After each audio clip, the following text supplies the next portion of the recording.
ازي حضرتك؟ اهلا بيك يا كابتن طارق، وسعيد ان انا بشارك النهارده. انا سعيد جدا بمداخلتك يا كابتن اسامه. كابتن اسامه، ازيك؟ يمكن كل الناس شافت مباراه افريكا سبور اللي فاتت. عايز اقول لك يعني احنا مشفقين تماما عليكم وعلى اللعيبه، احنا كرياضيين وكناس شغاله في المهنه يعني. ولكن اقدر اقول لك ان كان من الممكن لعيبه الزمالك بخبراتها انها تبدا تحقق نتيجه افضل من كده، ولكن قدر الله ما شاء فعل. عايزين نقول احساسك بفريق افريكا سبورت يا كابتن اسامه وانت في الملعب. هل الفريق فعلا قوي؟ هل الفريق فعلا كان اكتر من ند نادي الزمالك؟ طبعا يعني يا كابتن طارق، احنا كنا اتفرجنا على سيديهات قبل المباراه احنا كنا عندنا معسكر 5 ايام قبل المباراه، واتفرجنا على سيديهات كتيره لافريكا سبور. فرقه من الفرق المميزه، عندها متوسط اعمار سنيه صغير، خفاف الحركه، بينفذوا تكتيك منظم، فرقه تحترم الحقيقه. واحنا يمكن في وسائل الاعلام قبلها بيوم قلنا ان الفرقه دي فرقه محترمه، لا يستهان بها، وزي ما الراجل رئيس النادي بتاعهم قال من بدري قوي يا كابتن طارق، لو كنت متابع، قال ان انا بعتقد ان لقاء الزمالك ولقاء افريكا سبور نهائي مبكر يعني. فاحنا حتى يمكن الكلمه ما سمعتش معانا قوي، والسبب في كده ان يعني نهائي مبكر ايه ده، لسه في دور 32 وكده. لكن هي فرقه محترمه جدا، فرقه في الملعب احساسك في الملعب غير خالص لما تكون بتتفرج على التلفزيون. يعني منظمين، بيتحركوا بجماعيه كويسه، بينفذوا طريقه لعب 4-4-2 بشكل منظم جدا. يعني فرقه من الفرق المزعجه الحقيقه يعني. طبعا الظروف طبعا احنا اللي عايشينها انت عارفها طبعا، ادرى الناس بيها، والتوقف النشاط. ومهما عملنا كابتن طارق وانت مدرب كبير، مهما عملنا من تدريب ومهما عملنا من مباريات وديه، لا ترتقي للمستوى المنافسه او المباريات الرسميه التنافسيه. انت عارف طبعا مهما عملت احساس اللعيب بيبقى مختلف شويه وهو نازل مباراه وديه عن ما هو نازل مباراه في الدوري العام او في كاس مصر. فمهما وصلت من فورمه، احنا ما وصلناش لفورمه المباريات الرسميه، باستثناء ان احنا عملنا مباراتين قبلها وديتين، وطبعا زي ما انت عارف بنعملهم كده خلسه كده، يعني من تحت لتحت زي ما احنا بنقول. ايه طب كابتن اسامه، ده حصل قبل مباراه الذهاب يعني، والوضع ما زال مستمر في عدم خوض اي مباراه رسميه، والامور بتتصعب على نادي الزمالك يعني.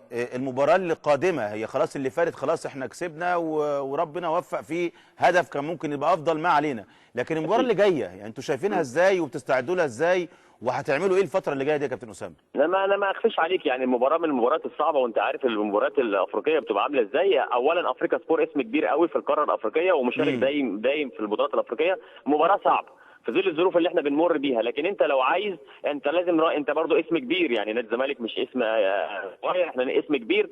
ان شاء الله باذن الله يكون عندنا القدره والمقدره ان احنا نروح هناك نعمل نتيجه طيبه برضو تساعدنا ان شاء الله. وان كنت عايز تنافس على بطوله لازم تكون شارس من اولها يا كابتن طارق. هو ده الكلام. فبالتالي هو ده الكلام. فبالتالي انت طبعا عندك من الجرأه، وعندك من الاسم الكبير اللي يساعدك، وعندك من اللعيبه والخامات اللي ان شاء الله تساعدنا باذن الله، وعندك من الامكانيات الفنيه كابتن حسن شحاته طبعا وخبراته، ان احنا نقدر نروح هناك ان شاء الله نعمل شغل كويس. انت رايح هناك تكسب، لازم تروح هناك تكسب. يعني حط نفسك اكنك انت هنا خسران يا كابتن طارق. انت فاهمني ازاي؟ بتروح تعمل ايه؟ بتروح تلعب على مكسب هناك، بعدين الكوره ما عادش فيها لا بره ولا جوه خلاص. يعني زي ما هو جه ادى مباراه كبيره هنا عليك ومباراه طيبه وطلع باقل الخسائر، انت كمان لازم تروح هناك تعمل نتيجه كبيره ان شاء الله ومباراه طيبه باذن الله. وخلي بالك برضه يا كابتن اسامه، يعني 1-0 احسن من 1-1 احسن من 2-1 يعني برضه كون ان ما دخلش فيك اجوان هنا دي حاجه برضه تطمن شويه وتخلينا برضه هناك افضل واحسن.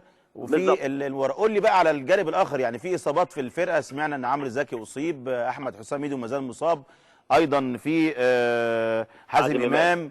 يعني قول لنا يعني اخبار الولاد دول ايه؟ لا يعني الحمد لله هي كلها كدمات، باستثناء احمد حسام ميدو اللي كان في مباراه حرس الحدود، هو اللي كان اصابه كده في عضلات الظهر.